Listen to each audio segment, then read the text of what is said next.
In 2008, she set her sights on Washington to become the next United States Senator from South Carolina. But ultimately, Henry Brown got the top spot.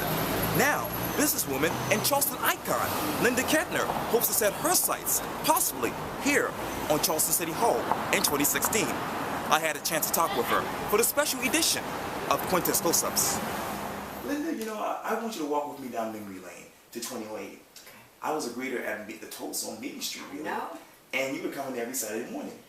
It was great to start my day out with your smile. That's the truth. I really appreciate that. Yeah, I mean it. Yes, indeed. And of course, I interviewed you for Cuba Television in 2008 Right. when you ran for Congress. Right. I'm wondering, what are your memories of that particular race? I loved the race. It was so intense, 24/7. I met so many fabulous people.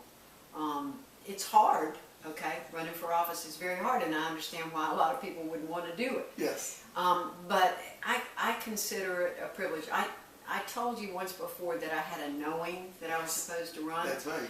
And I didn't know what that was about then, and I don't know what it's about now. But I don't mess with my knowings. So I did it, and I started by going around to really small places in the district, coffee shops. Yes, in Georgetown. Yeah, and little coffee shops, and I went to the parking lot of Kmart and Walmart Yes. and places like that. Yeah. And I would stand out there and I would greet people and say, "Hi, I'm Linda Ketner. I'm thinking about running for United States Congress, but I want to know what you want from your government." Yes. And uniformly it was the same. It didn't matter how rich or poor or what color they were. People want America to return to some integrity and some sound policies. Right. And they said everything that made me want to run, Yes. you know, about what we needed to change. And may I say, a lot of Charlestonians really haven't seen you, except for when you do your support behind now State Senator Marlon Quintin. Yeah. I want to read something you actually said about him. Okay. You said, quote, "I enthusiastically endorse Marlon Quintin for South Carolina State Senate District 42. In the 5 years we've known one another, I have found Marlon to be a man of integrity, conviction, and a champion of social justice. With Marlon in the State Senate, we can expect a fighter for excellence in public education, job building, smart energy policy, and fairness. Marlon will be exactly the type of visionary public servant we need more of in our state." Let me ask you this. When did you know Marlon Quintin would be the good guy for that particular job? Well, I met him when I was running in 2008, and he was supportive of my race, and that's when I got to know Marlon. And as we talked, his love and conviction that public education is essential in terms of leveling the playing field.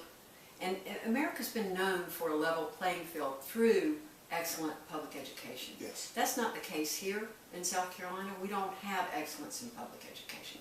He is so convicted about the necessity of bringing up public education.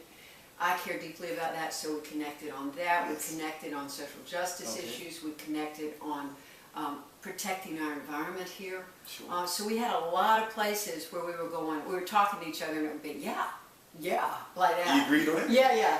Well, I don't know about everything because we didn't talk about everything, Okay. but the biggies, you know, he and I really see eye to eye. He's young, Oh, yes. he's smart, he's passionate. I love passionate public Yes. servants. Yes, I indeed. really do. People that really are in there wanting to make a difference. I feel he's that. Now, I like Robert Ford very much. He's a friend of mine, okay? And that was something else. But the race was on, and Marlon, I think, will do us all very proud. And let's put back on your memory hat for a second. I'm wondering, where were you on May 31st? Because really, that was a dark day in South Carolina state politics when Robert Ford resigned. I'm wondering, where were you? I was sitting right at that desk right there. Okay. And it really upset me. His whole life has been about, Civil rights. yeah, and public service. And it was a sad day. I called him immediately, Okay. didn't get him on the phone, left him a message, Yeah. and just said, "My heart's breaking for you." Yeah. And so, this is interesting because 2 weeks ago, I was scrolling through my Twitter timeline, Yeah. and all of a sudden I saw a tweet that says, "Linda Ketner considering a run for Charleston mayor." And my mouth almost dropped. And I was thinking, what does Linda think about this? About the Mayor, race for yeah, mayor? Yeah. Oh, you know, we've got what has been nationally and internationally acclaimed as the best mayor Oh, in the yeah. United States, probably the world.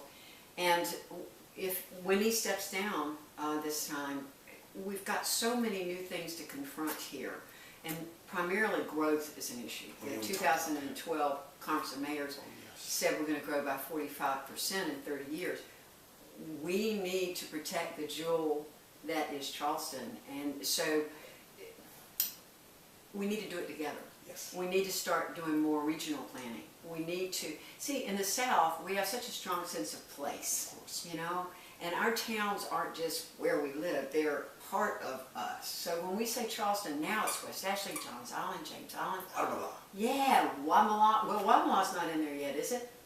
In the city. Yeah, you're right, Yeah. But that's the other thing, you know, a lot of times when I lived on Wamala, people would ask me where I was from. I said Charleston because they don't know Wamala. Or a little town outside of Charleston, I would say. We need to be a we, and it needs to include all of us. Yes. And we don't need James Island thinking, well, they, and we looking at James Island and saying, well, they. It all needs to be a we, and we need to come together and do really intelligent, strategic planning for our future, so that we don't kill the goose that laid the golden egg. There you go. You know, and we have the golden There egg. you go, yeah. We do, yeah. And speaking of politics, another popular race really wrapped up just recently in May, and that is the U.S. House race between Mark Sanford and Elizabeth Cobra Bush, who's a great friend of yours. Yeah. Of course, Mark Sanford is now a congressman, but we haven't really heard from Elizabeth Cobra Bush since she left that particular race, and I know her mom passed. Yes, she is. So tell me, how is she, by the way? She's doing great. I don't know whether you know this, but she is development for the wind testing facility. Quintin. Yeah. And, you know, paper was full today of the Quintin. Success of that. Oh, yeah. So she's been deeply involved with that since the very beginning. She made it happen. You know, she was very instrumental in making it happen. She wasn't alone in that. And she's been excited about where they're going and the job opportunities there, and so she's happy girl. Yes, that's good to hear. Yeah. And I know we talked about this recently by email and on Facebook, and I know that your mom has not been feeling well lately. Tell me, how is she? Well, you say where you've been since 2008, that's where I've been. Right. Mom was diagnosed the week after the election with Alzheimer's type dementia. Wow. And so that's what I'm about right now. Yeah, she lost her husband a couple of years ago. Right. And so I've been primary caregiver for Mom then. The good news is Mom is happy, okay, and she's enjoying life. Yes. And we have a good time with each other. Good. And I've learned a lot. You know, it's fascinating to me that they don't formally prepare you for this part of your life, and you kind of are shocked by it. Yeah, it's kind of on-the-job training. It is, and there's a lot to be trained in order to do it well. And there's a real sisterhood and brotherhood around people who are dealing with this. Yeah. And when we talk to each other, it's kind of like, oh, I know. Yeah. And if you haven't been there, you don't know. No. But it's a very hard thing in so many ways, and it is a really intimate, joyful experience with your parent. Yeah, so it's a blessing. It really is. Yeah, it is. I learned a lot. There you have Patience would be one. Yeah. I needed patience. I did. Yeah, and that's what counts. God, please hurry up and give me patience. Patience, yes, absolutely. And we also talked about this too, but let's talk about your energetic father, Ralph. He's healthy as a horse. At 93. Yeah, 93. He's handsome and healthy. He works 6 days a week, half day a week, and he is offering himself as a business consultant to anybody that wants to walk in. Yes. Yeah. And speaking of memories, let's talk about North Carolina, where you grew up. I love North Carolina. I know you do. Yeah, I do. So tell me, what are your memories of growing up there? Oh, I had a great childhood. The first 7 years I lived in Faith, population 500. Right. You know, you left in the morning, you came back at dusk. We didn't have any street lights in 500 town, so we didn't have that. But as soon as the dusk came, you came home. You knew everybody, they knew you, they watched you like a hawk. Oh, yes. It was if you do something wrong. Yeah, oh boy, you know about that? I do. Yeah, we left our doors unlocked, our windows unlocked. Yeah. Freedom, just perfect freedom, and intimacy of community that was wonderful. And then We moved to Raleigh for a year and then back to Salisbury, North Carolina, where my dad was originally from. Yeah. And that's where I did my schooling through high school. Boynton. Boynton High School, yeah, home of the Yellow Jackets. And I'm wondering, were you the academic girl, or the, the athletic girl, or the most popular girl on campus? Well, what kind of girls? I made good grades. I didn't make all A's. Okay. I did when I went to went to graduate school, but I didn't then. Yeah. I was real involved in student activities. I was president of the drama club. Oh, great. I was best all around Yes. senior superlative. Oh, yes. Miss Boyden, which wasn't about being pretty because I wasn't. You are now. No. You are. But it was about being the ideal teenager, Right. which really, my friends really gave me a lot of grief about that. Really? Yeah, sure. So I was real involved in student activities, and Girls State and Girls Nation Yes. is really important to me. Yeah.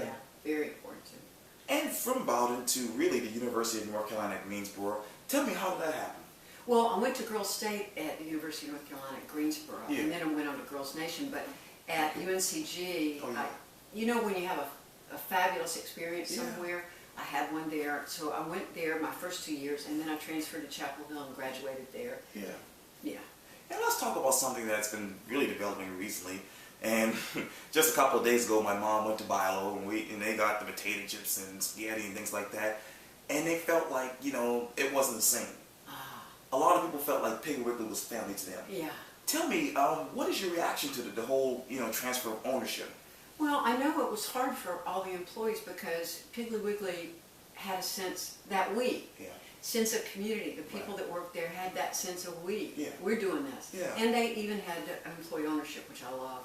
They've been a tremendous community partner. So we'll miss them from that standpoint. Yeah. So I know it's been a hard transition. It Yeah. really has. The people that have a weak concept of business are disappearing. I know Dad had it when he ran Food Line and Food Town earlier. Right. It was a family, and Piggly Wiggly had that, and I think Publix has that to a degree. So I know both the employees and the customers are going to miss the pig. Yeah, Yes, I have great respect for the pig. They were actually one of my first clients when I moved to Charleston. Really? Yeah. That is awesome. Yeah. And, speaking of which, talk to me about coming from North Carolina to Charleston. Yeah. Oh, we live in the most beautiful place in the world, don't you think? I believe that. I do too. I've been blessed to travel a lot. I've never seen anything any more beautiful than this. Yeah. And I'd been living actually I lived outside of Boston, and I lived in Philadelphia before I came back to North Carolina and Greensboro.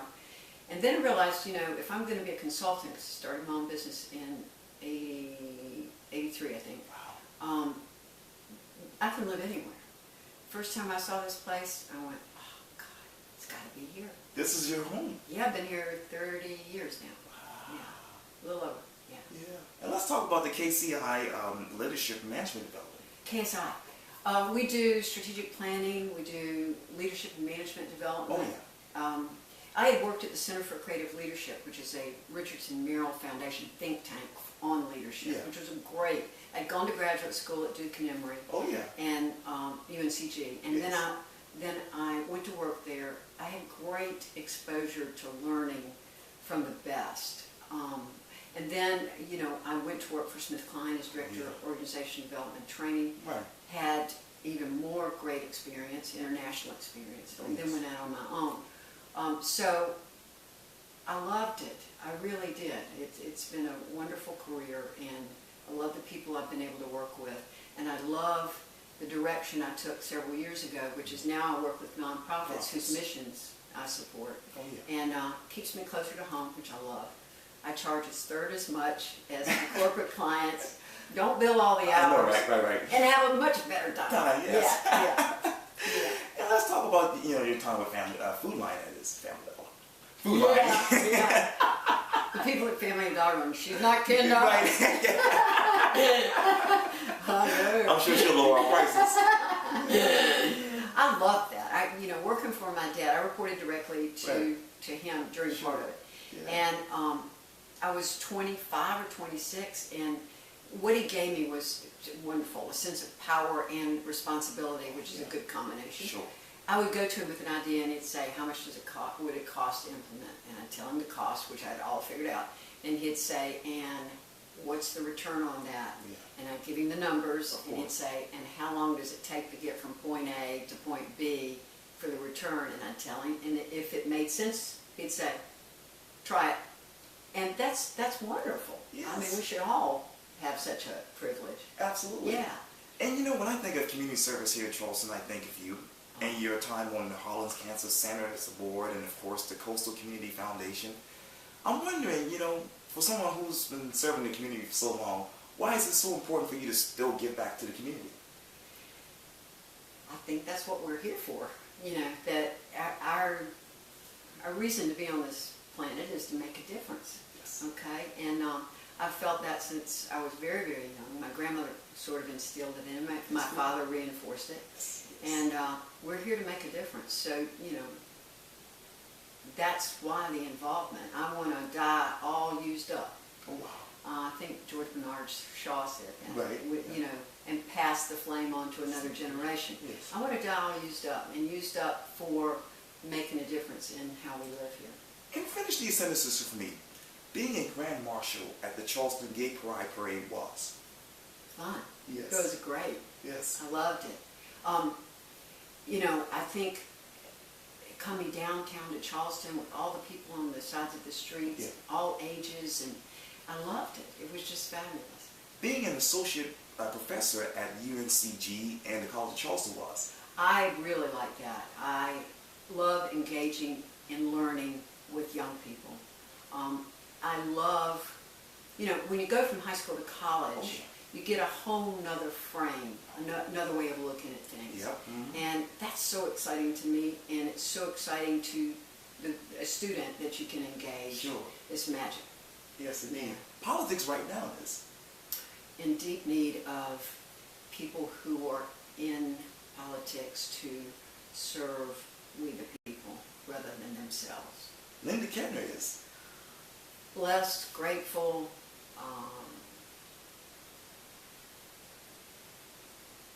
one lucky woman. That you are. That you are. I am. Yes, indeed. And let's talk about something else that you have a love for, and that is animals. I do. They're at our feet, and I But can't yeah, believe we they've did. given us the ability to do Yeah, that. thank God. Over here he goes, waking up over. No, You talk Lou. too soon. No, Lou. Lie down, Lou. Read my paper. Lou. Hey. Oh gosh. Oh, I hope I smell okay. Looks like you smell wonderful to me. Yeah, I got the oil on. But yeah, and I know that you lost two of your golden retrievers. I did. Yeah. I did. I love my animals as if they were children. Children. Unfortunately, that's one regret I have. I've never had children. So these guys are my kids. Kids. Yeah. And we know that you love animals and community service and politics. But what is something else that people don't know about you? Let's see. Well, I love boating. Yes. I'm crazy about boating on the intercoastal waterway, going places, or just tooling around the creeks here. Oh, yes. It's so gorgeous, and I really find a lot of peace out there. Oh, yes. But one thing they might find unusual is that a couple years ago, Okay. I took 10 women friends, okay, on a 640-mile journey to Bath, North Carolina, and back by water in a 24-foot boat. Oh. Which, if you figure it, that's less than, you know, that's 2.4 feet per Right. person. Absolutely, So it absolutely. was cozy, but it was fabulous. And Okay. it was an adventure. So I love boating. What else don't people know about me? I'm pretty much an open book. I don't have, I really am. I love drama when I was in high school, That's right. and college. That's yeah. right. And I think everybody's got access to the rest of it. Some of it isn't even true. I know, right?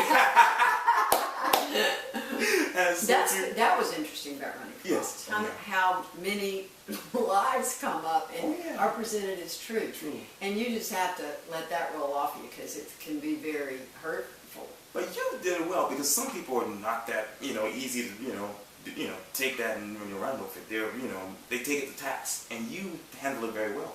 Well, you know, I asked God for a raincoat to let that stuff slide off me, Yes, slough off yes, me. yes. And because everybody, you know, it gets to you when there's crazy lies going on about you. Yeah. And I got that raincoat. It Yes. really was. It just slid right off me, which was a blessing. Yeah. Absolutely. Yeah. And finally, you know, we had this talk about you possibly running for mayor of Charleston. But beyond politics, what is the next chapter for you? You know, I'll be looking for a way to make a difference. And the reason the mayor's race is coming up is, God, I love this country. I love this country so much. I love this city of Charleston. Yes. We need change right now. We need a new kind of